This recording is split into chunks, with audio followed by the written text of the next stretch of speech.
Okay, now I've got the carrot cake. Okay, now like I said, this one's kind of new to me because carrot cakes, usually mine is pretty darn moist, so it is a little bit more on the crumbly side. So I take the carrot cutter, and let's go ahead and cut. This is pretty tall cake here. Let me just cut it off even here, just so I have a straight line. And then I'm not going to use this piece, but this is lower, so I'll just take my knife in like right about here. And this edge is a little firm here, so let me take that off. It's just I didn't have this piece. This is kind of an older piece. I didn't have it wrapped up well on the sides, so that's a little hard right there. Okay, all right, so now I don't recommend it if you put nuts or pineapple in your carrot cake, because then you're just going to run into some issues when you hit all that. This one just is just a basic carrot cake, just carrots.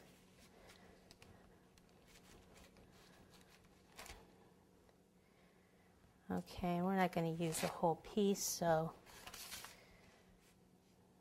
that looks pretty good there. Okay, carrot cutter. Take that and push it down. Now, if it goes all the way down and you can move it out like that, then that's great. Sometimes that doesn't work that way. Sometimes your cake's a little taller. Now, since I did one this way, then I can go ahead and do one this way to get more in there.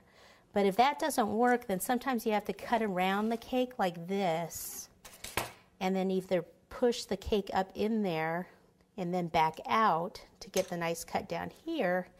Sometimes, if the cake's too tall, then what you have to do is, well, this one's just popping right out. Maybe it'll happen on the chocolate.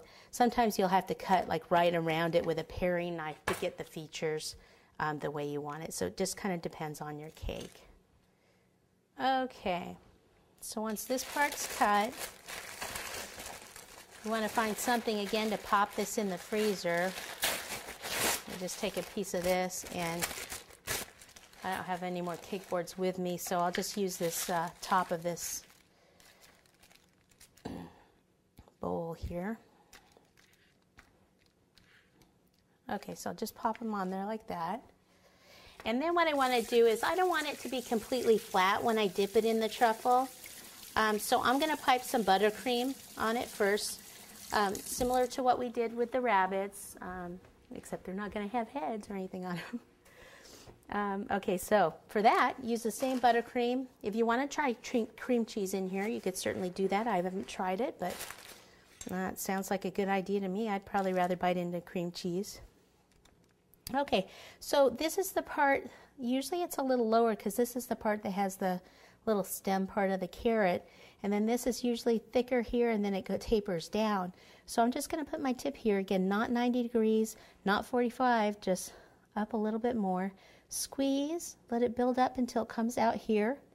Relax the pressure and lower the tip.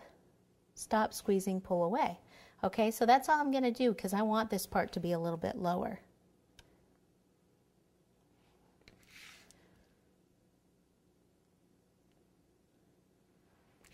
Okay, that's it for these.